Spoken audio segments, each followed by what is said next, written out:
Halo sahabatku, apa kabar kalian hari ini? Semoga selalu sehat dan dilimpahkan rezekinya ya. Selamat datang kembali di channel Cerita Momo, rumah bagi kisah-kisah kehidupan yang penuh pelajaran dan menyentuh hati. Pernahkah kalian membayangkan perasaan seorang ibu yang setiap hari harus melihat anaknya menangis histeris, memohon agar tidak ditinggalkan? Ibu, jangan pergi. Adek takut. Itulah yang dirasakan oleh Suci. Ia pikir putrinya hanya manja, namun firasat seorang ibu tidak pernah salah. Di balik pintu rumah mertua yang megah itu, ternyata tersimpan rahasia kelam yang membuat hati siapapun akan hancur berkeping-keping saat mengetahuinya. Sebelum kita masuk ke dalam kisah perjuangan Suci dan Kalia yang akan menguras air mata ini, yuk kita saling sapa dulu. Jangan lupa tekan tombol like, subscribe, dan nyalakan loncengnya agar tidak ketinggalan kelanjutan kisahnya. Dan seperti biasa, saya ingin tahu dari mana saja sahabat setia channel ini berasal. Silakan tulis nama kalian, asal kota, dan ketik "hadir" di kolom komentar di bawah ya. Saya akan baca komentar kalian satu persatu. Sudah? Kalau sudah, tarik napas dalam-dalam, siapkan hati kalian, dan mari kita mulai kisahnya. Gerimis senja itu seolah mewakili hati Suci yang sedang remuk redam. Ia merapatkan jaketnya yang mulai lusuh, berdiri gemetar di depan gerbang besi hitam yang menjulang tinggi. Rumah mewah bergaya klasik itu dulu adalah tempat yang penuh kehangatan saat suaminya, Mas Edi, masih hidup. Namun kini, setelah 6 bulan kepergian Mas Edi, rumah itu berubah menjadi benteng yang dingin dan menakutkan, memisahkan Suci dari satu-satunya alasan ia bertahan hidup, putri kecilnya, Kalia. Suci menarik napas panjang, mencoba menahan air mata yang mendesak keluar. Rutinitas menyakitkan ini harus ia jalani setiap hari. Ia menekan bel interkom dengan tangan gemetar. Tak lama kemudian, suara ketus terdengar dari pengeras suara. Masuk lewat pintu samping. Jangan lewat depan, nanti kotor lantainya. Itu suara Rara, adik iparnya. Suci menelan ludah, menyingkirkan harga dirinya demi bertemu sang buah hati. Ia berjalan memutar ke pintu samping dekat garasi. Saat pintu terbuka, ia tidak disambut dengan senyuman, melainkan tatapan sinis dari Bu Rosa, ibu mertuanya, dan Rara yang sedang duduk santai sambil memainkan ponsel di meja makan. Ingat ya, Suci. Waktumu cuma 1 jam. Jangan coba-coba meracuni pikiran Kalia untuk ikut kamu ke kosanmu yang kumuh itu, ucap Bu Rosa tajam tanpa menoleh sedikit pun. Baik, Bu, jawab Suci lirih. Suci bergegas menuju ruang belakang. Di sana, duduk di sudut ruangan dengan mainan yang berserakan namun tak disentuh, ada Kalia. Gadis kecil berusia 5 tahun itu tampak berbeda. Wajahnya murung, matanya cekung, dan tubuhnya terlihat lebih kurus dari minggu lalu. Kalia, sayang. Ibu datang, nak, panggil Suci lembut. Mendengar suara itu, Kalia langsung menoleh. Detik berikutnya, ia berlari kencang dan menubruk tubuh Suci. Pelukannya begitu erat, seolah takut ibunya akan menghilang jika ia melonggarkan pegangannya sedikit saja. Ibu, ibu, isak Kalia. Tubuh kecilnya bergetar hebat. Suci berjongkok, memeluk putrinya sambil menciumi puncak kepalanya. Aroma minyak telon yang biasa ia cium kini samar, berganti dengan bau apek, seolah Kalia jarang dimandikan dengan bersih. Hati Suci teriris. Ibu bawa makanan kesukaan Kalia. Kita makan dulu ya, nak, bujuk Suci sambil membuka rantang kecil yang dibawanya. Ia menyuapkan nasi dan lauk sederhana yang ia masak sendiri. Kalia makan dengan lahap, tapi matanya tak lepas menatap wajah Suci. Di sela-sela kunyahannya, Kalia berbisik lirih. Ibu, bawa Kalia pulang. Kalia nggak mau di sini. Kalia takut. Suci tersenyum getir, mengusap pipi tirus anaknya. Sabar ya, sayang. Ibu sedang kerja keras kumpulin uang. Nanti kalau tabungan ibu sudah cukup, kita cari rumah baru dan tinggal berdua lagi ya. Kalia harus kuat. Tapi ibu, di sini gelap kalau malam. Nenek sama Tante Rara suka marah-marah. Kalia mulai merengek, air matanya menetes lagi. Belum sempat Suci menenangkan, suara langkah kaki terdengar mendekat. Rara muncul dengan wajah masam sambil menunjuk jam tangannya yang berkilauan. Heh, sudah habis waktunya. Sana pulang. Jangan bikin drama terus di sini, bentak Rara. Suci terkejut. Tapi Rara, ini baru setengah jam. Katanya tadi 1 jam. Suka-suka aku dong. Ini rumahku. Lagian aku mau pergi sama ibu, gak ada yang jagain kamu kalau nyuri barang-barang di sini, tuduh Rara seenaknya. Bu Rosa datang menyusul, wajahnya tak kalah garang. Sudah, sana pergi. Kamu itu cuma bikin anak ini manja. Lihat tuh, gara-gara kamu datang, dia jadi cengeng lagi. Harusnya kamu sadar diri, Suci. Kamu itu nggak punya pekerjaan tetap, nggak punya rumah. Mau dikasih makan apa cucuku? Batu? Suci bangkit berdiri, berusaha membela diri. Bu, saya ibunya. Saya berhak atas Kalia. Mas Edi pasti sedih melihat anaknya diperlakukan seperti ini. Jangan bawa-bawa nama anak saya yang sudah meninggal. Bu Rosa berteriak, matanya melotot marah. Edi meninggal juga mungkin karena stres mikirin istrinya yang tidak becus sepertimu. Hak asuh Kalia ada di tangan kami sampai kamu bisa membuktikan kamu kaya. Dan saya yakin itu tidak akan pernah terjadi. Bu Rosa mencengkeram lengan kecil Kalia dan menariknya paksa dari pelukan Suci. Ibu, jangan pergi. Adek takut. Ibu. Kalia menjerit histeris.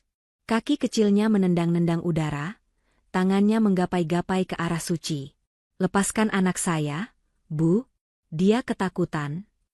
Suci mencoba meraih tangan Kalia, tapi Rara mendorong tubuh Suci dengan keras, hingga ia terhuyung mundur ke pintu keluar. Pergi kamu. Dasar wanita pembawa sial. Rara membanting pintu besi itu tepat di depan wajah Suci. Suara kunci diputar terdengar menyakitkan. Namun, yang lebih menyakitkan adalah suara jeritan Kalia dari balik pintu yang perlahan menjauh tapi masih terdengar jelas. Ibu, tolong. Jangan tinggalin adek. Takut. Suci menggedor-gedor pintu itu dengan kepalan tangannya yang lemah. Air matanya tumpah ruah membasahi pipi.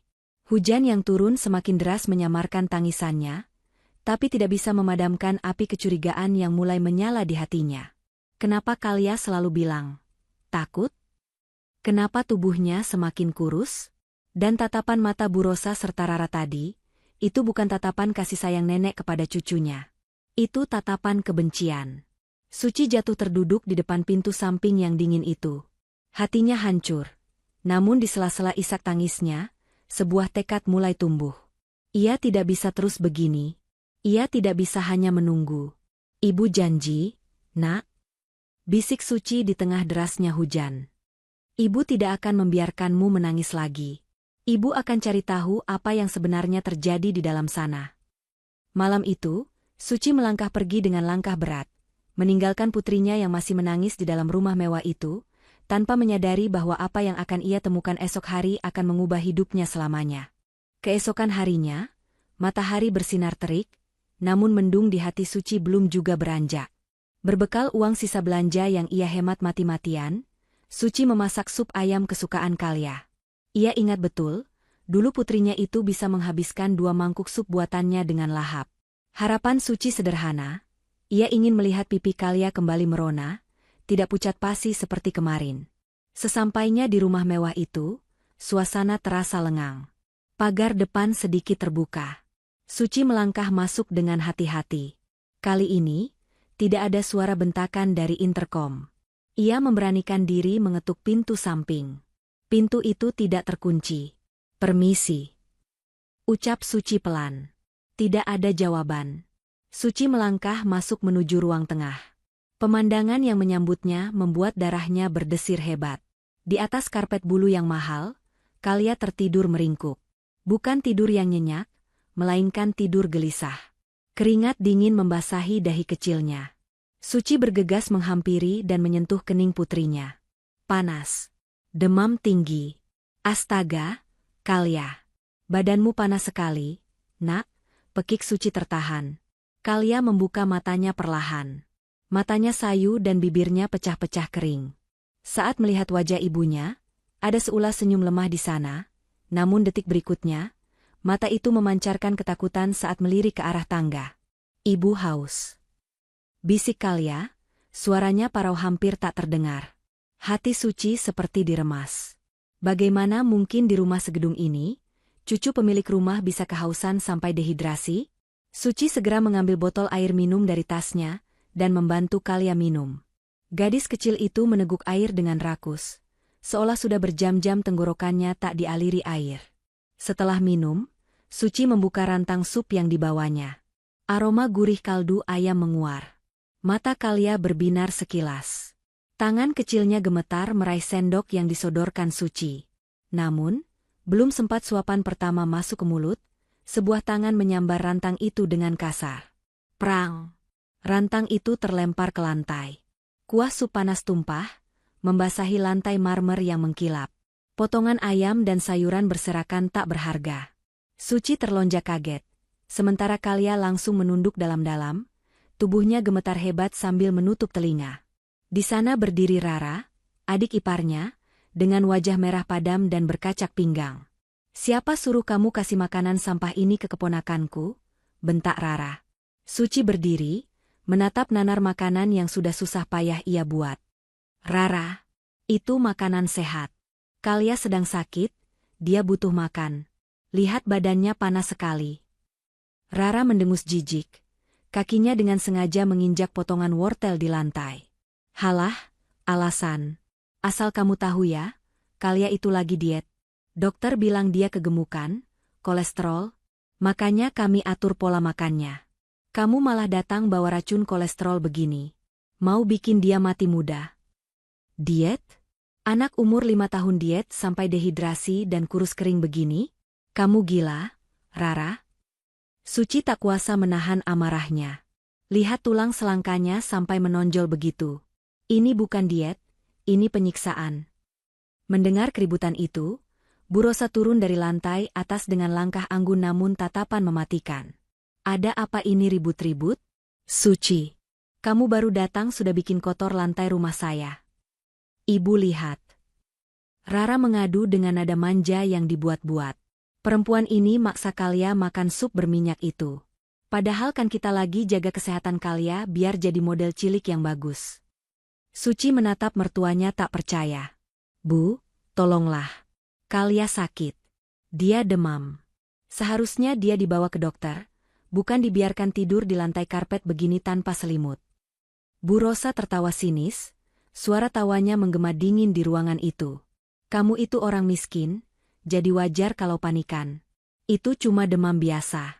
Nanti juga sembuh sendiri. Obat mahal sudah kami belikan. Tapi anak ini saja yang dasar anak manja, nggak mau minum." Bu Rosa mendekati Kalia. Saat tangan wanita parubaya itu terulur hendak menyentuh kepala cucunya, Suci melihat sesuatu yang membuatnya terpaku. Kalia memejamkan mata erat-erat dan menyentakkan kepalanya menjauh, seolah refleks menghindari pukulan. Gerakan itu sangat cepat, sangat naluriah. Itu bukan gerakan anak yang sedang merajuk pada neneknya. Itu adalah gerakan seseorang yang terbiasa menerima rasa sakit. "Jangan sentuh dia," teriak Suci spontan, naluri keibuannya menyala. Ia langsung menarik Kalia ke dalam pelukannya. "Berani kamu bentak saya di rumah saya sendiri?" Bu Rosa melotot. "Rara, panggil satpam komplek. Usir perempuan tidak tahu diuntung ini. Bilang kalau dia bikin keributan dan mencoba menculik anak." "Tunggu, Bu. Saya akan pergi, tapi biarkan saya bersihkan dulu tumpahan ini." Suci mencoba melunak demi Kalia, ia tidak ingin diseret paksa di depan anaknya. "Nggak usah. Biar kamu tahu rasa, saya tidak akan izinkan kamu ketemu Kalia selama seminggu ke depan sebagai hukuman," ancam Rara kejam. Suci tercekat. Seminggu? Melihat kondisi Kalia hari ini saja rasanya nyawanya sudah separuh melayang. Kalau seminggu tidak bertemu, apa jadinya putri kecilnya itu? "Tolong, jangan, saya mohon." Suci merendahkan suaranya, memohon. "Keluar," teriak Bu Rosa. Dengan berat hati, Suci melepaskan pelukannya. Ia menatap Kalia lekat-lekat. "Ibu pulang dulu ya, Nak. Kamu harus kuat. Makan apa saja yang ada, ya. Jangan takut." Kalia tidak menjawab. Ia hanya menatap Suci dengan pandangan kosong, air mata mengalir dalam diam. Tatapan itu jauh lebih menyakitkan daripada jeritan histeris kemarin. Itu adalah tatapan putus asa. Suci diseret keluar oleh satpam yang dipanggil Rara. Saat gerbang ditutup kembali, Suci tidak langsung pulang. Ia bersembunyi di balik pohon besar di seberang jalan. Firasatnya mengatakan ada sesuatu yang sangat tidak beres. Alasan, diet, dan model cilik, itu terdengar sangat tidak masuk akal. Dan gerakan refleks Kalia tadi terus menghantui pikirannya. Suci mengepalkan tangannya kuat-kuat hingga kukunya memutih. Ia tidak bisa lagi hanya datang, menangis, dan pulang. Ia harus tahu apa yang sebenarnya terjadi di balik tembok tinggi itu saat dirinya tidak ada. Tekadnya sudah bulat. Besok, ia tidak akan pulang. Ia akan mencari cara untuk melihat kebenaran itu dengan mata kepalanya sendiri, meski nyawa taruhannya. Malam mulai menyelimuti kawasan perumahan elit itu. Lampu-lampu jalan yang temaram mulai menyala satu persatu, menciptakan bayangan panjang yang seolah menyembunyikan rahasia di setiap sudutnya. Suci masih di sana, bersembunyi di balik rimbunnya tanaman hias di taman umum seberang rumah Bu Rosa. Nyamuk dan hawa dingin malam menusuk kulitnya, namun tekad di dadanya jauh lebih panas membara. Ia melihat jam di layar ponselnya yang retak. Pukul 7 malam. Biasanya, ini adalah jam makan malam. Tiba-tiba, sebuah motor pengantar makanan berhenti di depan gerbang rumah Bu Rosa. Kurir itu menurunkan bungkusan besar berlogo restoran seafood ternama di kota itu. Aroma kepiting saus padang dan udang bakar tercium samar terbawa angin, bahkan sampai ke tempat persembunyian Suci. Perut Suci berbunyi, mengingatkannya bahwa ia belum makan seharian. Namun, rasa lapar itu lenyap seketika saat teringat wajah pucat Kalia tadi siang. Kalia makan apa malam ini? Batin Suci perih. Setelah kurir pergi dan gerbang kembali tertutup rapat, Suci mulai melancarkan aksinya. Ia tahu betul denah rumah itu.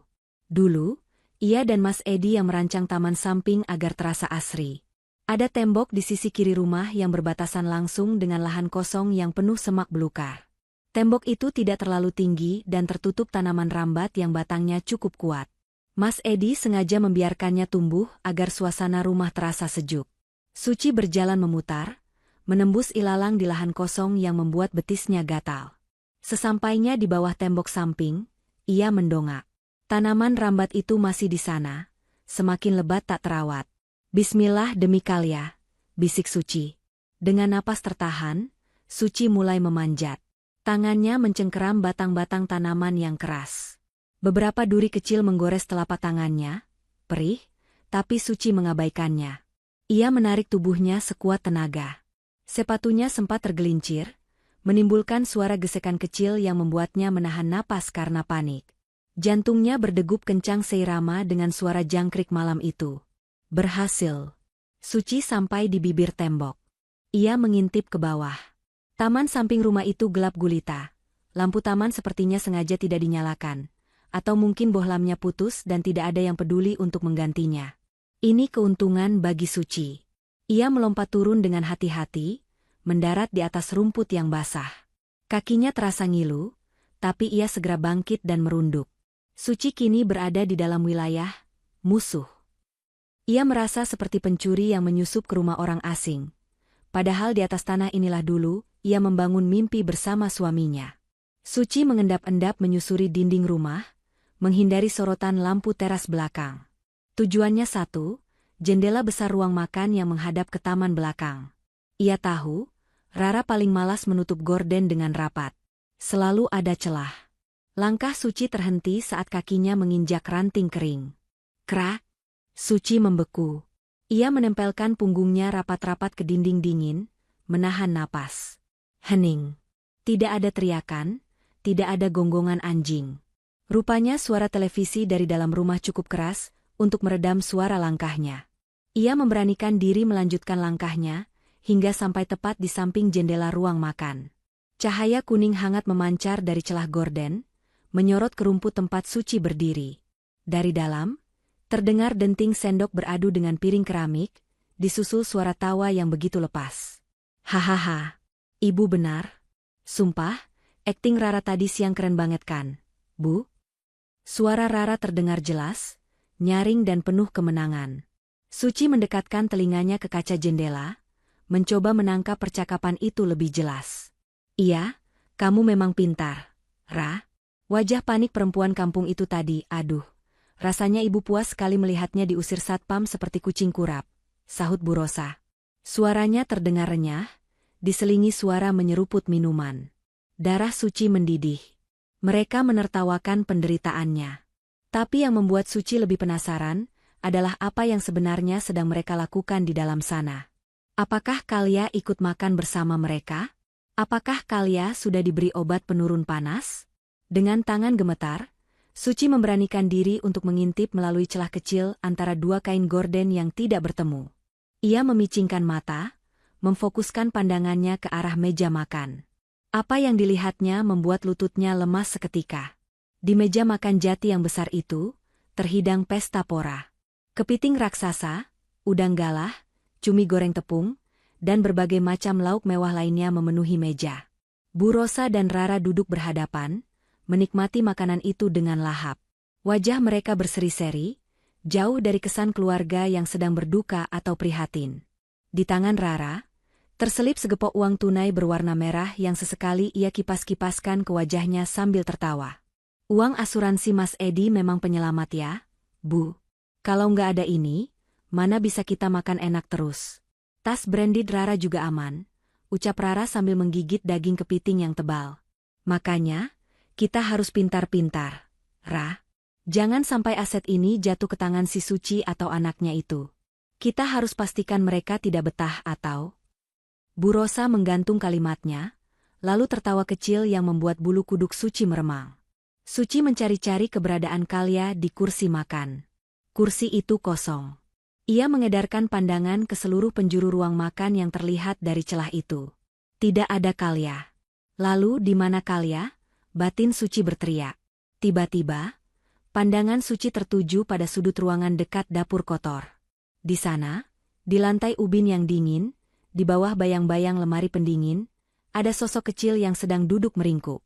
Mata Suci terbelalak lebar. Tangannya membekap mulutnya sendiri agar tidak menjerit. Pemandangan di sudut dapur itu menghantam jantungnya lebih keras daripada palu godam.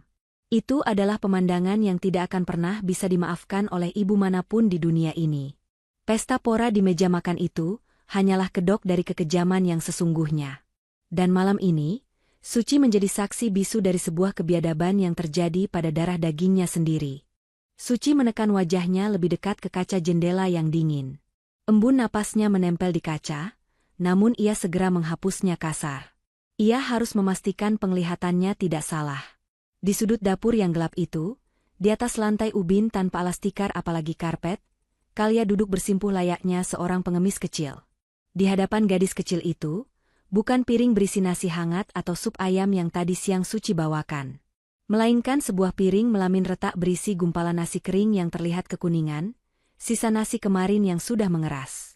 Air mata Suci menetes, tapi ia masih belum beranjak.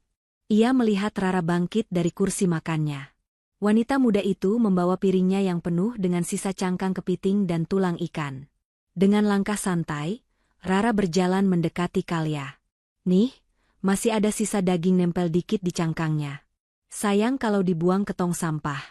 Makan Gih, biar kamu ada tenaga buat nyuci piring nanti, ucap Rara sambil menumpahkan sisa-sisa makanan bekas mulutnya itu ke piring Kalia. Suci membekap mulutnya kuat-kuat, menahan jeritan yang sudah sampai di tenggorokan. Tubuhnya gemetar hebat, bukan karena dinginnya malam, melainkan karena amarah yang meledak di dalam dadanya. Ia melihat darah dagingnya sendiri, putri kesayangan almarhum suaminya, memandangi tulang-tulang bekas itu dengan tatapan lapar. Kalia ragu sejenak. Tangan kecilnya gemetar meraih tulang ikan itu. Tante, Kalia mau minum, seret. Cicit Kalia pelan. Minum terus. Air galon itu bayar. Tahu? Minum air keran saja sana di wastafel. Bentak Rara sambil menendang pelan kaki Kalia, seolah mengusir seekor kucing liar yang mengganggu. Kalia tidak melawan.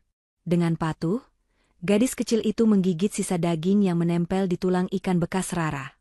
Pemandangan itu merobek-robek hati Suci. Ia merasa gagal. Ia merasa bodoh, karena selama ini percaya bahwa mertuanya masih punya hati nurani. Rara kembali ke meja makan sambil tertawa kecil, lalu duduk lagi di hadapan ibunya. Anak itu penurut juga ya, Bu? Kayak kucing pungut. Padahal dulu waktu Mas Edi masih hidup, makannya harus disuapi, menunya harus 4 sehat 5 sempurna. Cih, bikin repot, cibir Rara sambil menuangkan es jeruk ke gelasnya. Bu Rosa mengunyah udang bakar dengan nikmat, lalu menyeka bibirnya dengan tisu. Matanya melirik sekilas ke arah Kalia di sudut ruangan dengan tatapan dingin yang menusuk. Biarkan saja dia begitu, Ra. Itu bagian dari rencana ibu, ucap Bu Rosa tenang, namun nada bicaranya mengandung racun yang mematikan. Rencana apa lagi sih, Bu? Kenapa nggak kita kasih ke panti asuhan saja? Risih tahu lihat dia di rumah ini terus, keluh Rara.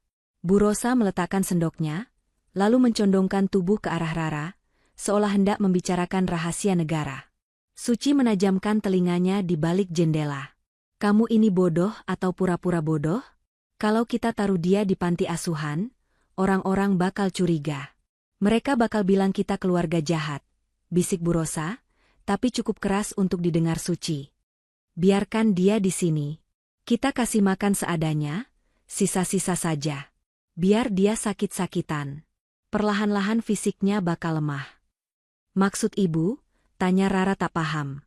Kalau dia sakit terus meninggal karena penyakit, tidak ada yang bisa menyalahkan kita. Kita bisa bilang dia memang lemah sejak lahir. Lanjut Bu Rosa dengan senyum miring yang mengerikan. Dan yang paling penting, kalau Kalia mati, seluruh aset Edi, deposito, tanah, dan rumah ini otomatis jatuh ke tangan ibu sebagai ahli waris kedua setelah anaknya. Tanpa ada Kalia, si Suci itu tidak punya hak apa-apa lagi menuntut harta Gonogini atas nama anak. DEG. Jantung Suci seakan berhenti berdetak detik itu juga. Kakinya lemas, nyaris membuatnya ambruk jika ia tidak berpegangan pada bingkai jendela. Jadi, ini bukan sekadar pelit. Ini bukan sekadar benci. Ini adalah rencana pembunuhan perlahan. Mereka ingin mematikan Kalia demi harta. Mereka ingin melenyapkan satu-satunya kenangan hidup yang ditinggalkan Mas Edi, demi segepok uang dan sertifikat tanah. Suci menatap Kalia lagi. Putrinya kini sedang terbatuk-batuk kecil karena tersedak nasi kering, mencoba menelan tanpa air minum yang layak. Wajah pucat itu, tubuh kurus itu, semua adalah bukti nyata dari rencana keji Bu Rosa. Rasa takut yang tadi menyelimuti Suci mendadak lenyap. Rasa hormat pada mertua yang selama ini ia junjung tinggi, hancur berkeping-keping menjadi debu. Tidak ada lagi Suci yang penurut. Tidak ada lagi Suci yang diam saja dihina demi menjaga sopan santun. Malam ini, di bawah sinar bulan yang tertutup awan, sisi lain dari diri Suci bangkit. Naluri seorang ibu yang anaknya terancam bahaya jauh lebih buas daripada harimau manapun. Suci mundur selangkah, menarik napas dalam-dalam, mengumpulkan seluruh tenaga yang tersisa di tubuhnya yang lelah. Matanya yang sembab kini menyala merah penuh keberanian. Ia tidak akan menunggu besok. Ia tidak akan menunggu pengacara atau polisi. Ia harus menyelamatkan Kalia sekarang juga, atau ia akan menyesal seumur hidup. Suci mengepalkan tangannya. Ia tidak peduli lagi dengan sopan santun. Ia tidak peduli lagi dianggap menantu durhaka. Dengan langkah mantap, ia berjalan menuju pintu belakang dapur yang terhubung ke taman. Tunggu ibu, nak. Ibu akan hancurkan neraka ini untukmu, batin Suci. Dan dengan satu gerakan kuat, Suci menendang pintu belakang itu hingga terbuka lebar, menciptakan bunyi debam keras yang mengejutkan seisi rumah. Pesta pora para iblis itu akan berakhir malam ini juga. Brak!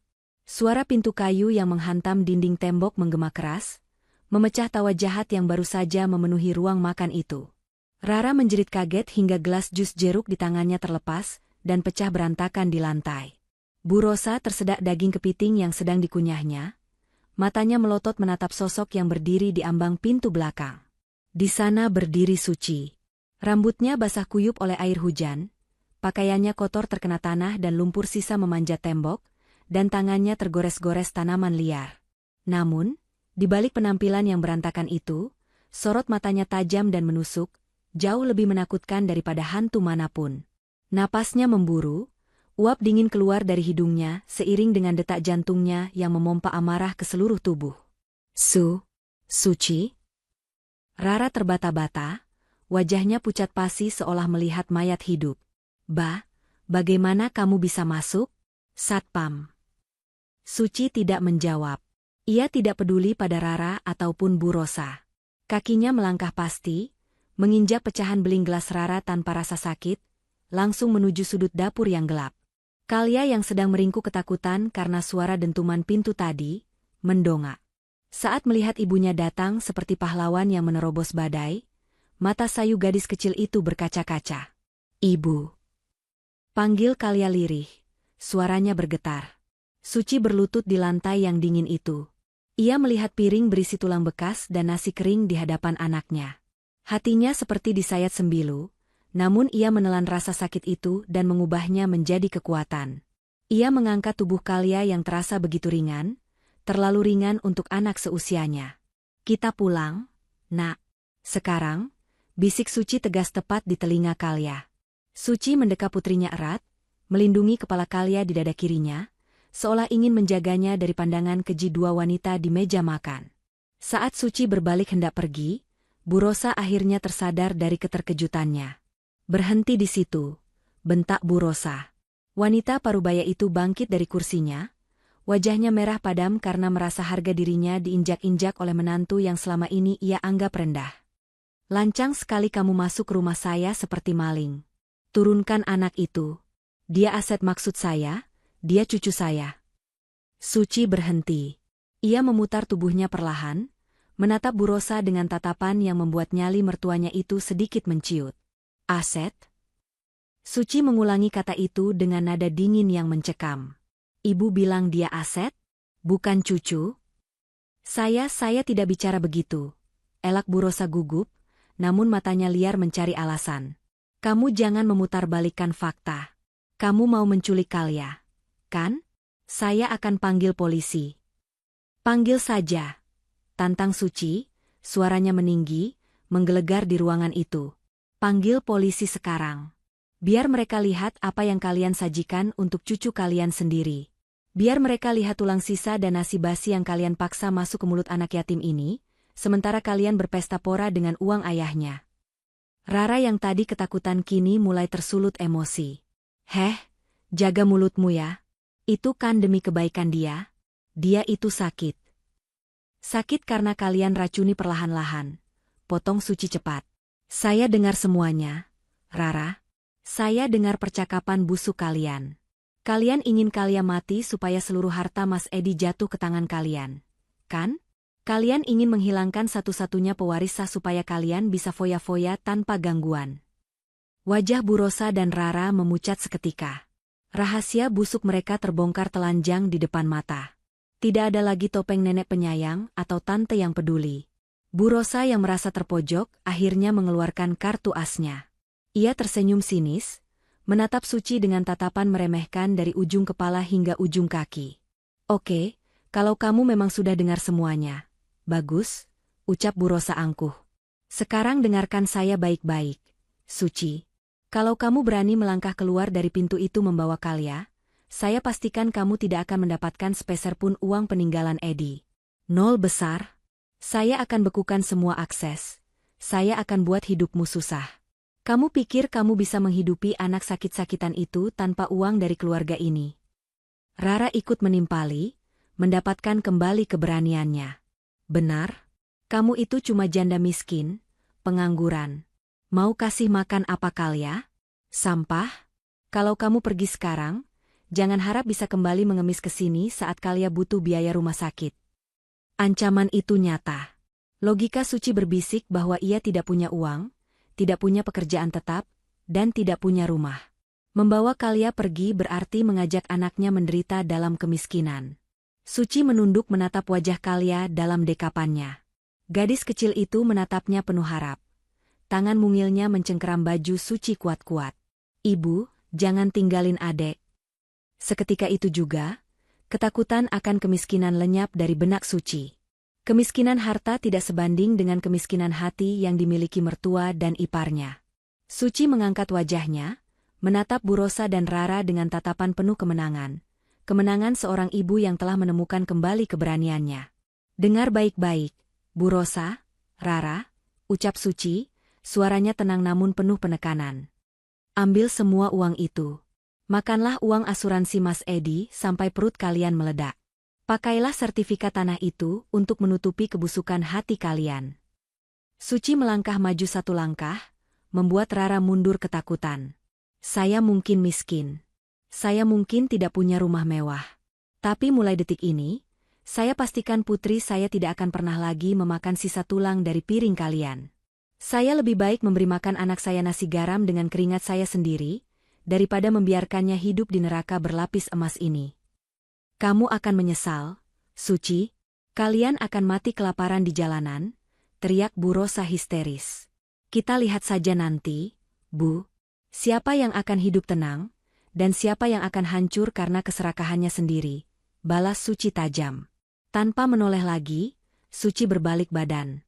Ia mendekap Kalia erat-erat, melangkah keluar menembus pintu dapur yang terbuka, kembali ke kegelapan malam dan hujan yang masih turun rintik-rintik. Ia tidak membawa satupun baju ganti Kalia, tidak membawa mainan, tidak membawa sepeser pun haknya. Ia hanya membawa harta yang paling berharga, nyawa anaknya. Di belakangnya, terdengar suara Bu Rosa yang menjerit frustrasi dan membanting piring ke lantai. Tapi bagi Suci, suara itu adalah musik perpisahan yang indah. Malam itu, untuk pertama kalinya setelah sekian lama, Suci merasa benar-benar hidup. Ia tidak tahu akan tidur di mana malam ini, tapi ia tahu satu hal, Kalia aman dalam pelukannya. Perang yang sesungguhnya baru saja dimulai, dan Suci siap bertarung mati-matian. Hujan yang mengguyur kota malam itu perlahan mereda, menyisakan hawa dingin yang menusuk tulang. Di trotoar jalanan yang basah dan sepi, Suci berjalan tertatih sambil menggendong Kalia. Tas jinjing kecilnya yang hanya berisi dompet tipis dan ponsel retak tersampir di bahu. Tidak ada baju ganti, tidak ada selimut tebal. Hanya kehangatan tubuhnya sendiri yang ia berikan untuk melindungi putrinya dari angin malam. "Ibu, kita mau kemana?" tanya Kalia lirih, giginya bergemelatuk kedinginan. Kepalanya bersandar lemah di bahu Suci. Suci menelan ludah, menahan perih di tenggorokannya. Ia sendiri tidak tahu harus kemana. Uang di dompetnya hanya tersisa Rp50.000. Tidak cukup untuk menyewa kamar hotel, bahkan penginapan murah sekalipun. Namun, ia tidak boleh terlihat bingung di depan anaknya. Kita sedang bertualang, Nak. Mencari istana baru yang lebih tenang. Jawab Suci dengan suara dibuat seceria mungkin, meski air matanya menetes bercampur air hujan di pipi. Langkah kaki Suci terhenti di depan sebuah musola kecil di pinggir jalan raya yang masih terbuka. Cahaya lampu neon dari dalam musola itu tampak seperti mercusuar harapan di tengah kegelapan. "Malam ini kita istirahat di sini dulu ya, sayang. Di rumah Allah, pasti aman," bisik Suci. Suci membawa Kalia masuk, membasuh kaki dan tangan mereka di keran air wudhu. Di sudut ruangan yang berkarpet hijau, Suci membaringkan Kalia. Ia melepas jaketnya yang lembab untuk dijadikan alas kepala Kalia, lalu menyelimuti tubuh kecil itu dengan mukena bersih yang tersedia di lemari mushola. Malam itu, Suci tidak tidur sedetik pun. Ia duduk bersila di samping Kalia, mengusap-usap punggung anaknya yang sesekali mengigau ketakutan. "Jangan pukul, ampun Tante." Igauan Kalia itu merobek hati Suci. Ia bersumpah dalam hati, tidak akan ada lagi yang boleh menyakiti putrinya. Saat adzan subuh berkumandang, Suci membangunkan Kalia. Badan Kalia masih hangat, tapi demamnya sudah sedikit turun. Wajahnya masih pucat. Perut gadis kecil itu berbunyi keras. "Lapar ya, Nak?" tanya Suci lembut. Kalia mengangguk malu. Mereka keluar dari mushola saat matahari mulai terbit. Suci menghitung ulang uangnya. Ia harus membeli sarapan dan obat penurun panas. Matanya tertumbuk pada sebuah warung makan sederhana tak jauh dari situ. Spanduknya bertuliskan, "Warung Nasi Bu Lilis." Asap mengepul dari panci-panci besar, menyebarkan aroma soto ayam yang menggugah selera. Suci menuntun Kalia masuk. Warung itu cukup ramai oleh sopir angkot dan tukang ojek yang sedang sarapan. Suci memilih duduk di pojok, jauh dari keramaian. Seorang wanita paruh baya bertubuh gempal dengan wajah keibuan yang ramah menghampiri mereka. "Itu Bu Lilis, pemilik warung. Mau pesan apa, Neng?" "Pagi-pagi sudah bawa anak cantik begini," sapa Bu Lilis ramah, meski ia sedikit heran melihat penampilan Suci yang kusut. Suci meremas uang kertas di bawah meja. "Bu, nasi setengah porsi saja ya. Pakai kuah sayur yang banyak. Lauknya kerupuk saja satu." Bu Lilis mengernyitkan dahi. Ia menatap Kalia yang menatap panci ayam goreng dengan mata berbinar tapi takut-takut. Naluri keibuan Bu Lilis langsung bekerja. Buat anaknya juga? Tanya Bu Lilis. Iya, Bu. Kami makan berdua, jawab Suci pelan, menunduk malu. Bu Lilis tidak banyak bertanya. Ia pergi ke belakang gerobak makannya. Tak lama kemudian, ia kembali membawa satu piring penuh. Nasi putih hangat yang mengepul, sayur sop dengan potongan wortel dan kentang yang banyak, sepotong ayam goreng paha yang besar, dan tahu bacem. Mata Suci terbelalak. Bu, maaf, saya pesannya nasi setengah dan kuah saja. Uang saya tidak cukup kalau pakai ayam. Bu Lilis tersenyum tulus, meletakkan piring itu di depan Kalia. Makan saja, Neng. Anggap saja rezeki anak solehah pagi ini. Ibu lagi senang, baru dapat arisan. Kasihan anaknya pucat begitu, butuh tenaga. Kalia menatap ibunya, meminta persetujuan. Suci yang matanya mulai berkaca-kaca mengangguk pelan. Bilang apa sama Ibu Lilis? Terima kasih, Bu. Ucap Kalia sopan, lalu mulai makan dengan lahap. Suci hanya mengambil sedikit nasi dari pinggir piring, membiarkan daging ayam itu sepenuhnya untuk Kalia. Sambil memperhatikan Kalia makan, mata Suci tak sengaja melihat Bu Lilis yang kewalahan. Pelanggan semakin ramai, sementara tumpukan piring kotor menggunung di ember cucian belakang karena asistennya belum datang. Suci menyeka mulutnya. Ia tidak bisa menerima kebaikan ini secara cuma-cuma. Harga dirinya melarang ia menjadi pengemis. Bu Lilis, panggil Suci saat pemilik warung itu lewat membawa nampan gelas kotor. Ya, Neng, kurang minumnya. Suci berdiri. Bu, terima kasih makanannya. Tapi saya tidak bisa bayar pakai uang untuk ayam itu. Boleh saya ganti dengan tenaga? Saya lihat ibu kewalahan. Biar saya yang cuci piring kotor di belakang sampai bersih. Bu Lilis tertegun. Ia menatap Suci dari ujung kepala sampai ujung kaki. Pakaian Suci memang kotor dan lusuh, tapi sorot matanya tegas dan jujur. Bukan sorot mata pemalas yang mengharap belas kasihan. Kamu yakin? Cuciannya banyak loh, Neng. Tanganmu halus begitu, kayaknya nggak biasa kerja kasar, ujar Bu Lilis ragu. Saya bisa, Bu. Apa saja saya kerjakan. Asal halal, jawab Suci mantap. Tanpa menunggu jawaban lagi, Suci menggulung lengan bajunya. Ia meminta Kalia duduk tenang di kursi pojok, lalu ia berjongkok di dekat sumur belakang warung. Dengan cekatan, tangan Suci mulai menyabuni piring-piring berminyak itu, membilasnya, dan menatanya rapi di rak. Ia bekerja cepat, bersih, dan tanpa mengeluh, seolah menumpahkan segala emosinya pada piring-piring itu.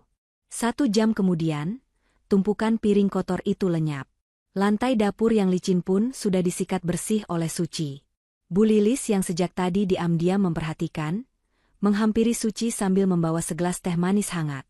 Neng, istirahat dulu, kata Bu Lilis, suaranya kini terdengar lebih lembut dan hormat. Suci menyeka keringat di dahinya dengan punggung tangan. Sudah selesai, Bu. Terima kasih untuk makanannya tadi. Saya pamit dulu.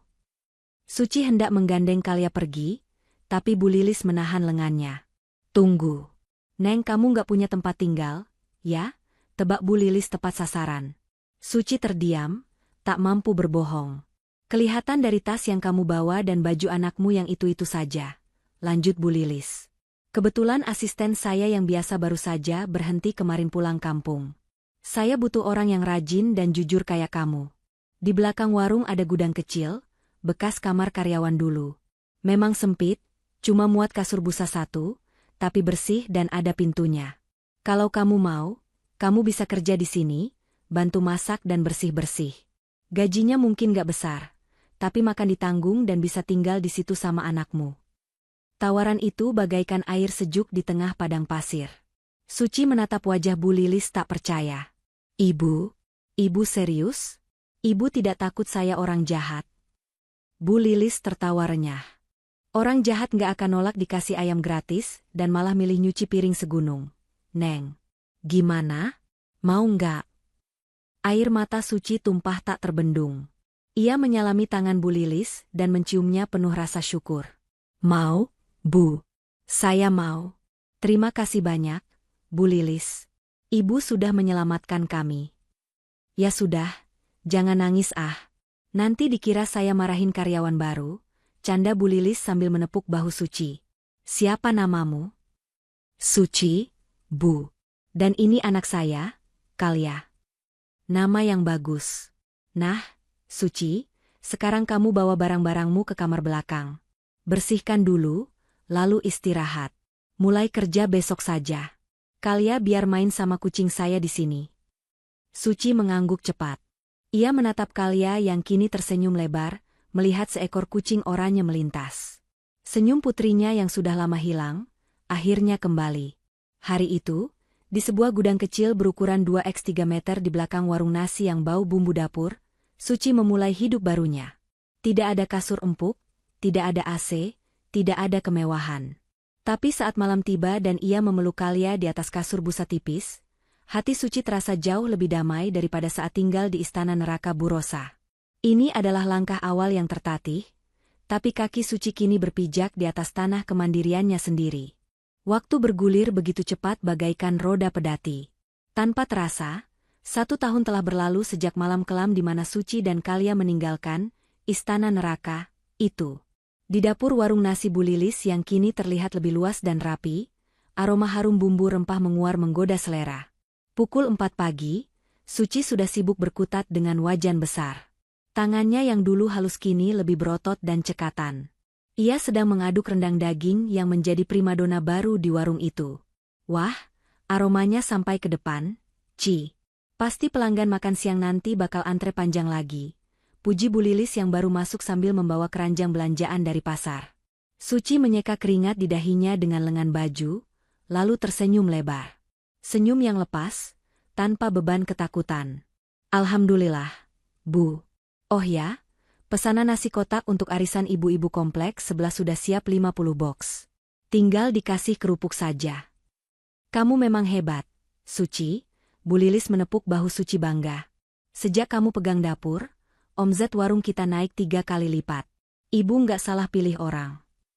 Suci merendah. Ini semua berkat ibu yang mau menolong saya dan Kalya waktu kami nggak punya siapa-siapa. Tiba-tiba, pintu penghubung gudang terbuka. Seorang gadis kecil cantik berseragam taman kanak-kanak keluar dengan rambut dikucir 2 yang rapi. Pipinya kini gembil kemerahan, jauh berbeda dengan kondisi tulang berbalut kulit setahun lalu. Itu Kalya. Ibu. Kalya sudah siap sekolah, serunya riang. Suci mematikan kompor dan berlutut menyambut pelukan putrinya. Masya Allah, cantiknya anak ibu. Sudah sarapan? Sudah. Tadi Kalya ambil telur dadar sendiri. Kalya kan sudah mandiri, celotehnya pintar. Hati Suci menghangat. Kalya tumbuh menjadi anak yang ceria dan pintar. Trauma masa lalunya perlahan terkubur oleh kasih sayang dan lingkungan yang positif. Berkat kerja keras Suci yang menabung setiap rupiah dari gajinya, ia berhasil memasukkan Kalya ke TK yang bagus dan menyewa 1 petak kontrakan yang lebih layak di dekat warung, sehingga mereka tidak lagi tidur berdesakan di gudang. Suci juga mulai merintis usaha sampingan kecil-kecilan. Di sela-sela kerjanya di warung, ia menerima pesanan catering khusus dengan label Dapur Kalya. Awalnya hanya tetangga kontrakan yang pesan, tapi karena rasanya enak dan harganya jujur, pesanan mulai menyebar dari mulut ke mulut. Sementara itu, di belahan kota lain, suasana yang sangat bertolak belakang sedang terjadi di rumah mewah Bu Rosa. Rumah yang dulu megah itu kini tampak suram. Rumput di taman depan tumbuh liar setinggi lutut, karena tukang kebun sudah diberhentikan 3 bulan lalu. Ket dinding mulai mengelupas, dan kolam renang di belakang keruh penuh daun kering. Di ruang tengah, Bu Rosa duduk memijit pelipisnya yang berdenyut nyeri. Di meja hadapannya, bukan lagi hidangan pesta pora, melainkan tumpukan amplop surat tagihan. Tagihan listrik, tagihan kartu kredit, tagihan pajak kendaraan, semuanya menungguk merah. Rara, turun kamu, teriak Bu Rosa parau. Tak lama, Rara turun dari tangga dengan wajah bantal dan piyama sutra yang kusut. Apa sih, Bu? Pagi-pagi sudah teriak. Rara masih ngantuk, semalam begadang main game. Main game atau judi online lagi? Bentak Bu Rosa sambil melempar salah satu amplop tagihan ke wajah Rara.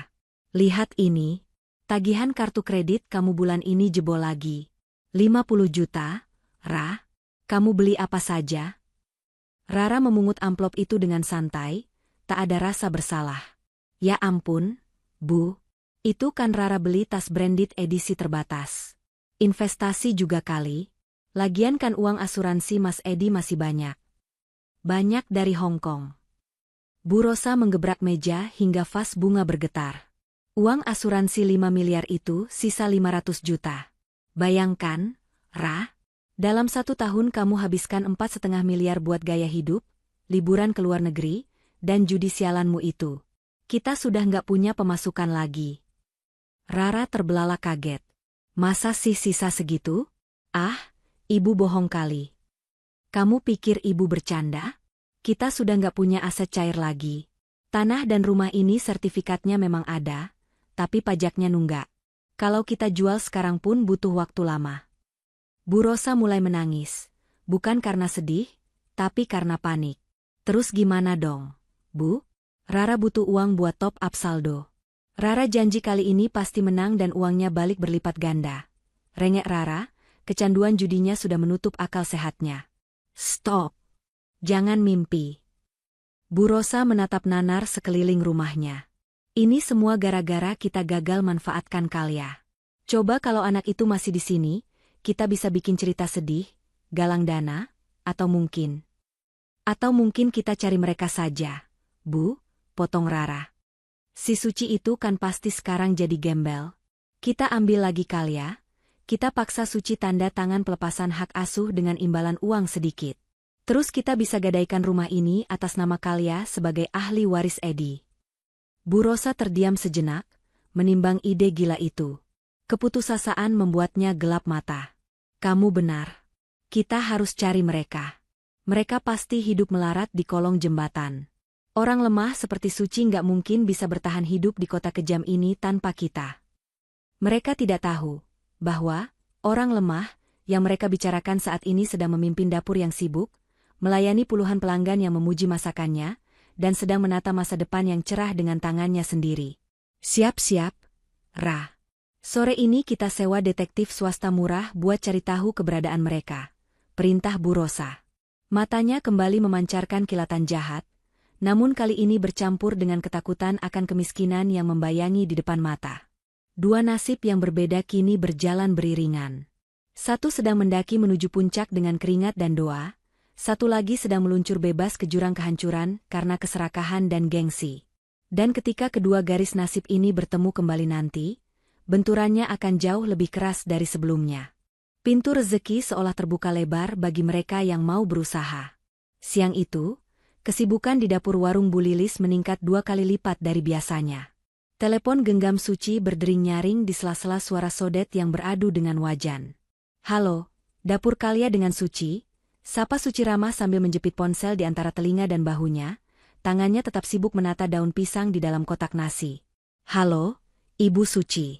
Saya sekretaris dari PT Sinergi Utama. Kami ingin memesan paket prasmanan dan 300 nasi kotak untuk acara ulang tahun perusahaan lusa. Kami dengar rekomendasi dari Ibu Camat, kalau masakan Ibu sangat enak. Apakah sanggup? Suci nyaris menjatuhkan sendok yang dipegangnya. 300 kotak dan prasmanan? Itu pesanan terbesar yang pernah ia terima selama setahun merintis usaha catering kecil-kecilan ini. Jantungnya berdegup kencang, campuran antara rasa senang dan takut tidak sanggup. Namun, bayangan wajah Kalia yang sedang menabung di celengan ayamnya memberikan keberanian ekstra.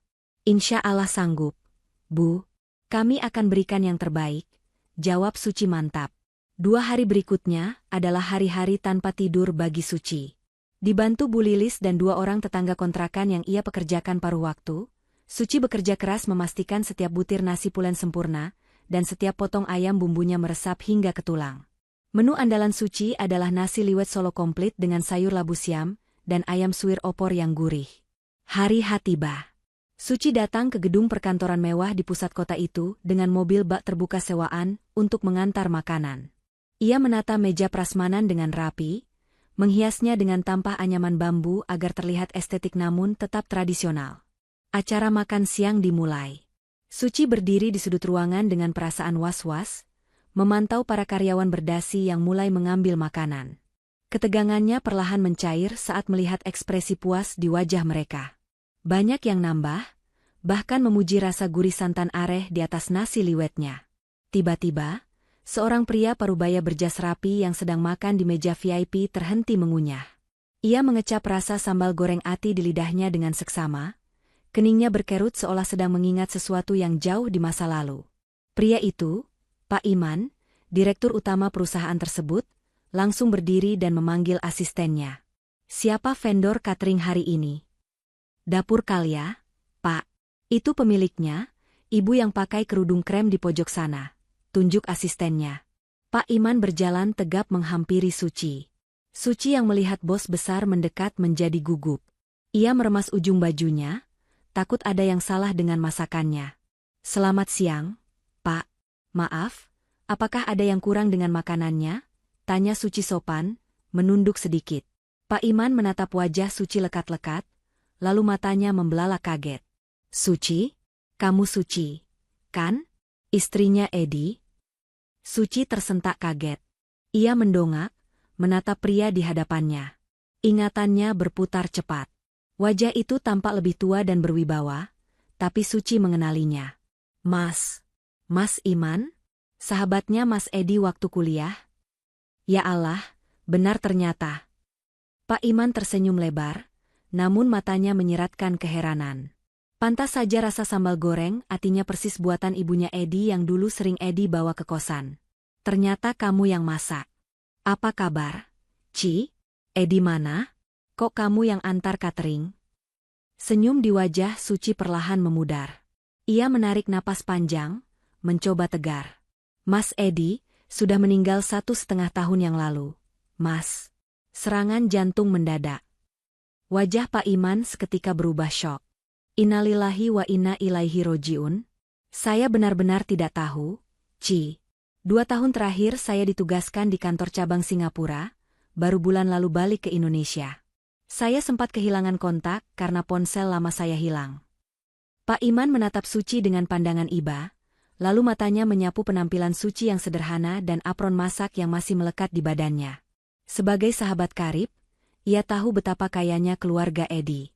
Ia tahu warisan apa yang seharusnya ditinggalkan Edi.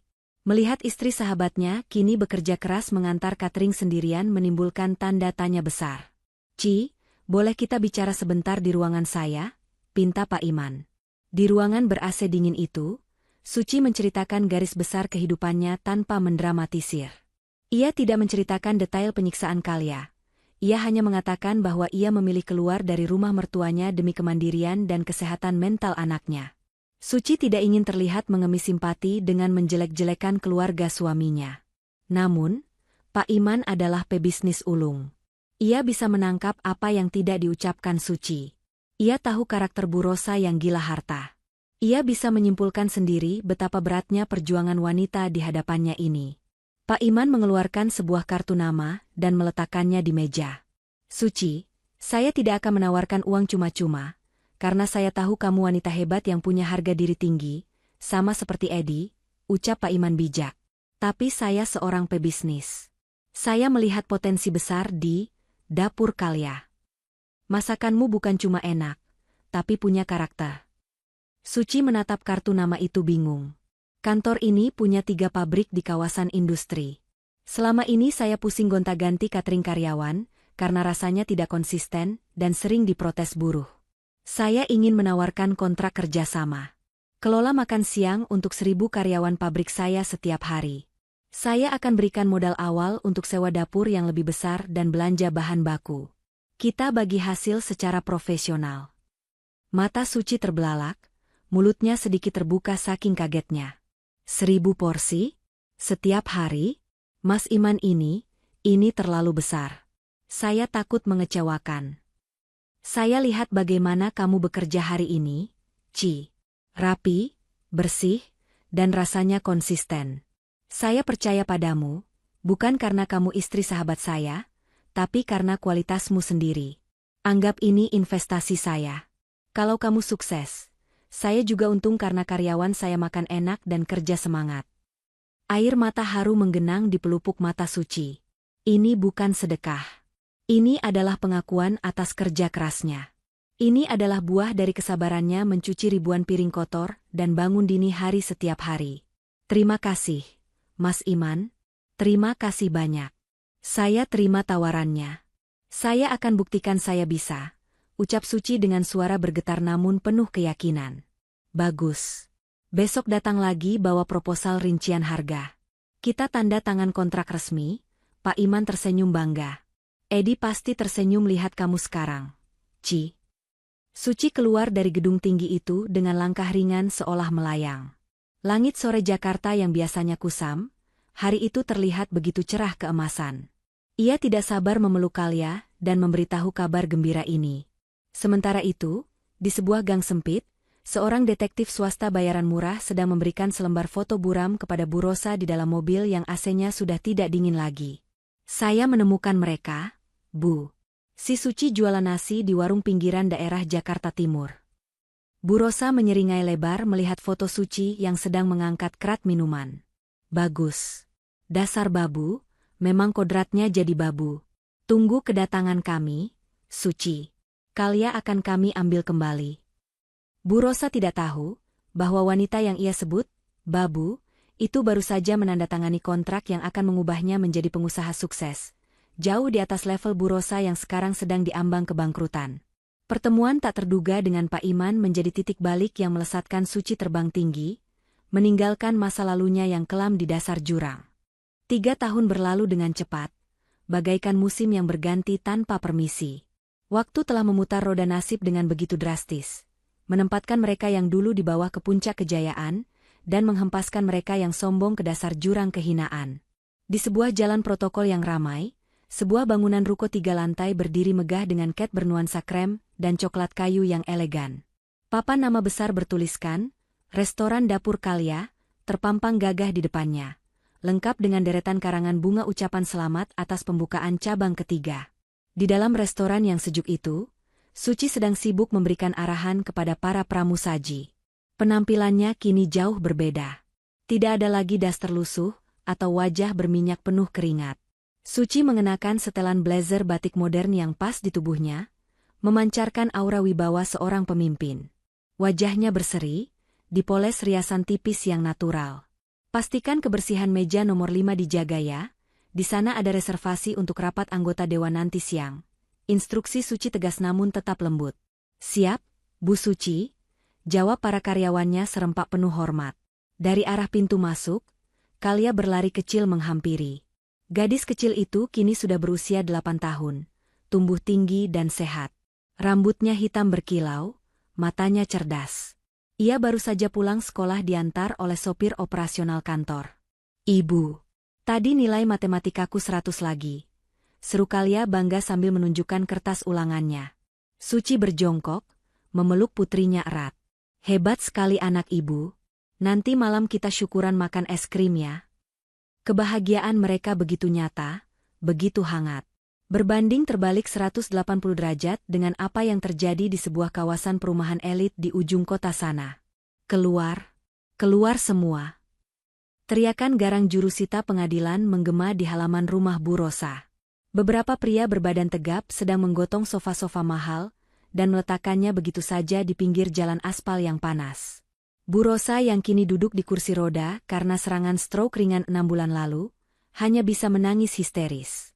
Mulutnya sedikit miring, tangannya gemetar menunjuk-nunjuk petugas. Jangan, itu sofa impor dari Italia. Jangan ditaruh di jalanan, racau Bu Rosa dengan suara yang tidak terlalu jelas. Rara, yang berdiri di samping ibunya, tampak berantakan. Rambutnya kusut, matanya bengkak. Tidak ada lagi tas mewah di lengannya, yang ada hanya tas kresek berisi baju-baju seadanya yang sempat ia selamatkan. Maaf, Bu. Batas waktu pengosongan rumah sudah habis sejak bulan lalu. Pihak bank sudah memenangkan lelang. Silakan tinggalkan area ini sekarang juga sebelum kami panggil polisi, ucap petugas itu dingin, lalu menempelkan stiker besar berwarna merah menyala bertuliskan, disita, di gerbang besi yang dulu tertutup rapat untuk Suci. Pagar itu digembok dari luar. Bu Rosa dan Rara resmi menjadi gelandangan. Tetangga yang dulu mereka pameri kekayaan, kini hanya mengintip dari balik jendela, berbisik-bisik mencibir, tidak ada satupun yang keluar untuk menolong. Hukum karma bekerja dengan sangat teliti. Ini semua salah ibu. Rara meledak, menendang koper bajunya sendiri. Coba kalau ibu nggak serakah mau kuasai semua harta Mas Edi, kita nggak bakal kena karma begini. Coba kalau ibu kasih bagian buat Suci, mungkin kita nggak bakal dikejar-kejar rentenir. Diam kamu, bentak Bu Rosa susah payah. Kamu yang habisin uang buat judi. Kamu yang bikin sertifikat rumah ini jadi jaminan utang. Mereka bertengkar di pinggir jalan, menjadi tontonan ojek online yang lewat. Hujan mulai turun rintik-rintik, seolah alam pun menertawakan kejatuhan mereka. Setelah lelah saling menyalahkan, realita menghantam mereka. Mereka lapar, tidak punya uang, dan tidak punya tempat berteduh. Kita mau kemana, Bu? Tanya Rara putus asa, suaranya melemah karena perut yang perih. Bu Rosa terdiam, matanya menatap kosong ke jalanan. Tiba-tiba, ia teringat sesuatu. Laporan detektif swasta 2 tahun lalu yang tidak sempat mereka tindak lanjuti, karena Rara sibuk kabur dari debt collector. Suci. Gumam Bu Rosa. Hah? Suci? Rara mengernyit. Cari Suci. Dia satu-satunya harapan kita, kata Bu Rosa, matanya memancarkan kelicikan yang tersisa. Dia kan buka warung nasi. Pasti dia masih tinggal di gudang belakang warung itu. Kita ke sana. Kita manfaatkan Kalya. Kita bilang kalau neneknya sakit keras dan mau minta maaf. Suci itu bodoh dan lembek. Dia pasti nggak tega lihat ibu begini. Kita bisa numpang hidup di sana, makan gratis. Rara berpikir sejenak. Harga dirinya menolak, tapi rasa laparnya lebih dominan. Ya sudah. Mana alamatnya? Dengan berbekal uang receh sisa di saku, mereka naik angkutan umum, berdesak-desakan dengan penumpang lain yang membawa ayam dan sayuran. Bau keringat dan apek membuat Rara mual, tapi ia tahan. Bayangan akan sepiring nasi hangat di warung Suci membuatnya bertahan. 2 jam perjalanan yang menyiksa, mereka sampai di alamat yang tertera di kertas lusuh itu. Mereka turun di pinggir jalan besar. Rara celingukan, bingung. Kok nggak ada warung kumuh? Bu, alamatnya benar di sini kan? Tanya Rara. Di hadapan mereka hanya ada sebuah restoran besar yang ramai pengunjung. Mobil-mobil berjejer rapi di parkiran. Satpam berseragam rapi berdiri sigap di pintu masuk. Mungkin warungnya di belakang gedung ini, Ra? Nyempil di gang, hibur Bu Rosa, menolak percaya kenyataan. Mereka berjalan tertatih menuju pos satpam restoran itu. Penampilan mereka yang lusuh membuat satpam langsung waspada. Maaf, Bu, Mbak. Mau cari siapa? Kami tidak menerima sumbangan di jam operasional. Tegur satpam itu tegas namun sopan, mengira mereka pengemis. Wajah Rara memerah karena malu. Sembarangan. Kami bukan pengemis. Kami mau cari orang yang namanya Suci. Katanya dia kerja di daerah sini. Mungkin jadi tukang cuci piring atau apalah. Satpam itu mengernyitkan dahi. Ibu Suci? Maksudnya Bu Bos? Bos? Rara dan Bu Rosa saling pandang. Jantung Bu Rosa berdegup kencang tak beraturan. Belum sempat satpam menjawab, sebuah mobil SUV putih berhenti tepat di lobi restoran. Sopir membukakan pintu belakang. Turunlah seorang wanita anggun dengan sepatu hak tinggi, menggandeng anak perempuan yang cantik. Wanita itu berjalan penuh percaya diri, menyapa beberapa pelanggan yang lewat dengan senyum ramah. Aura kesuksesan menguar kuat darinya. Rara membelalakan matanya sampai nyaris keluar. Rahangnya jatuh. Bu Rosa di kursi rodanya membeku, seolah darah di tubuhnya berhenti mengalir. Itu Suci. Wanita yang dulu mereka hina, mereka usir, dan mereka anggap sampah.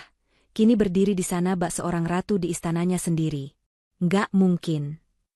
Desis Rara. Kakinya lemas. Itu restoran Suci?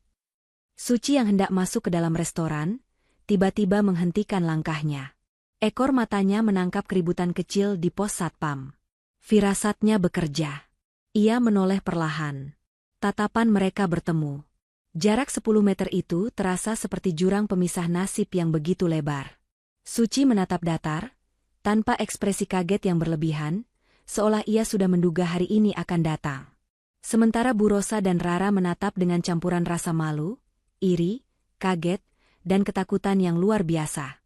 Suci membisikkan sesuatu pada Kalia, menyuruh anaknya masuk duluan bersama karyawan lain.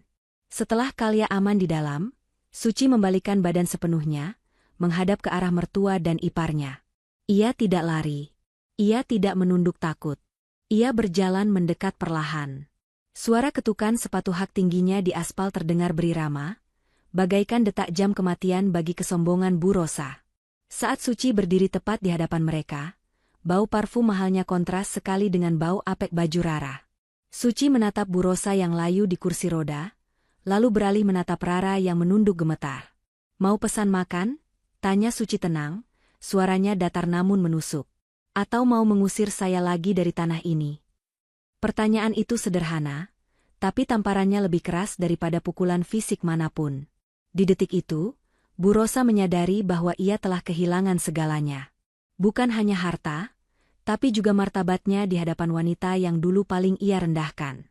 Runtuh sudah segala kesombongan yang mereka bangun selama ini, hancur lebur menjadi debu di bawah kaki Suci yang berdiri tegak. Suci berdiri tegak, angin sore memainkan ujung jilbabnya yang rapi. Pertanyaan menohok yang baru saja ia lontarkan menggantung di udara, mencekik leher Rara dan Bu Rosa yang kini tak lagi punya kuasa. Rara yang biasanya lantang dan sombong, kini menciut. Ia jatuh berlutut di aspal, memegang ujung celana kulot Suci dengan tangan kotornya. "Suci, tolong kami, Ci. Kami nggak punya tempat tinggal. Rumah disita, ibu sakit stroke, kami tidur di jalanan semalam." Isak Rara, air matanya membuat jalur di wajahnya yang berdebu. "Kamu kan baik, Ci. Kamu pasti nggak tega lihat keponakan dan mertuamu kayak gini. Izinkan kami tinggal sama kamu ya. Di gudang pun nggak apa-apa, asal ada atap." Bu Rosa di kursi rodanya ikut menangis. Suaranya serak dan putus-putus. "Maafkan Ibu, Suci. Ibu hilaf. Ibu menyesal. Tolonglah, kita kan keluarga." Edi pasti sedih kalau lihat ibunya terlantar begini. Mendengar nama Edi disebut, rahang Suci mengeras. Ia menarik kakinya perlahan, melepaskan pegangan Rara. Bukan karena jijik, tapi karena ia menjaga batasan. Suci menatap mereka berdua dalam-dalam. Dulu, tatapan mereka adalah hukum baginya. Dulu, satu bentakan mereka bisa membuat Suci gemetar ketakutan. Tapi kini, Suci hanya melihat dua wanita malang yang menuai apa yang mereka tanam. "Keluarga." Suci mengulang kata itu dengan nada getir namun tenang. "Di mana kata keluarga itu saat kalian memberi makan putriku tulang sisa? Di mana kata keluarga saat kalian membiarkan dia sakit tanpa obat demi menguasai harta?" Bu Rosa menunduk dalam, bahunya terguncang hebat. Malu dan penyesalan menghantamnya bertubi-tubi. "Saya sudah memaafkan kalian," ucap Suci tiba-tiba, membuat Rara mendongak penuh harap. "Benarkah, Ci? Jadi kami boleh tinggal sama kamu?" tanya Rara cepat, matanya berbinar licik sekilas, membayangkan kasur empuk dan makanan enak gratis. Suci tersenyum tipis, senyuman yang penuh wibawa namun menutup rapat pintu kesempatan bagi parasit. "Saya memaafkan kalian demi ketenangan hati saya dan Kalia. Saya tidak mau hidup dengan dendam. Tapi untuk tinggal bersama? Maaf, tidak bisa." Senyum Rara lenyap seketika. "Kenapa, Ci? Rumahmu kan besar sekarang. Restoranmu ramai. Masa buat keluarga sendiri pelit?" "Ini bukan soal pelit, Rara." Suara Suci merendah tapi penuh penekanan.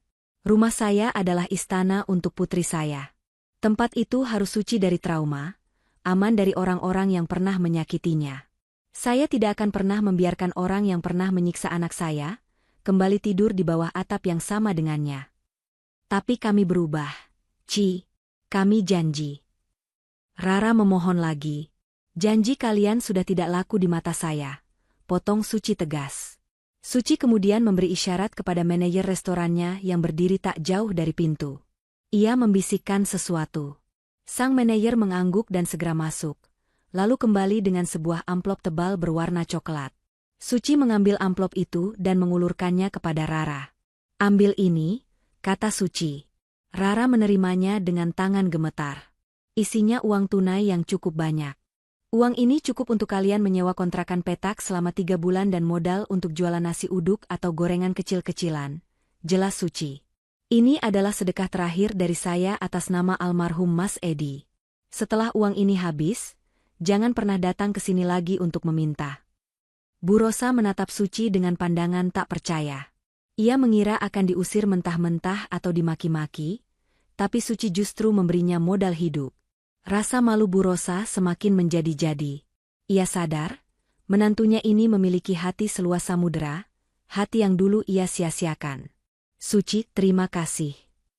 Bisik Bu Rosa lirih, air mata penyesalan yang tulus akhirnya jatuh. Gunakan kesempatan ini untuk belajar. Rara, Bu, pesan Suci, tatapannya lurus menembus manik mata Rara. Belajarlah berdiri di atas kaki sendiri. Belajarlah bahwa uang itu dicari dengan keringat, bukan dengan menindas orang lain. Dulu saya bisa bangkit dari nol tanpa siapa-siapa. Kalian pun harusnya bisa. Suci mundur selangkah. Pergilah. Jaga kesehatan ibu. Tanpa menunggu jawaban lagi, Suci membalikkan badan. Ia melangkah anggun menuju pintu restorannya yang bermandikan cahaya lampu kuning hangat. Di sana, di balik pintu kaca, Kalia sedang melambaikan tangan sambil tersenyum lebar menunggunya. Rara dan Bu Rosa hanya bisa menatap punggung Suci yang perlahan menjauh. Mereka menggenggam amplop itu erat-erat. Tidak ada lagi kemewahan, tidak ada lagi pelayan. Mulai detik ini, mereka harus menghadapi kerasnya dunia yang sesungguhnya, dunia yang sudah ditaklukkan oleh Suci bertahun-tahun lalu. Suci masuk ke dalam restoran, disambut pelukan hangat Kalia. Ia tidak menoleh lagi ke belakang. Masa lalunya sudah selesai. Ia telah memutus rantai dendam dengan cara yang paling elegan. Memberi maaf, namun tetap tegas menjaga harga diri.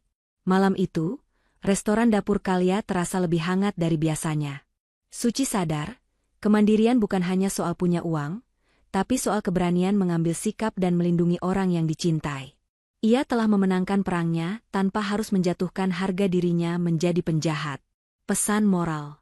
Balas dendam terbaik bukanlah dengan menyakiti balik, melainkan dengan menjadikan dirimu sukses, bahagia, dan mandiri hingga mereka yang menyakitimu tidak lagi selevel denganmu.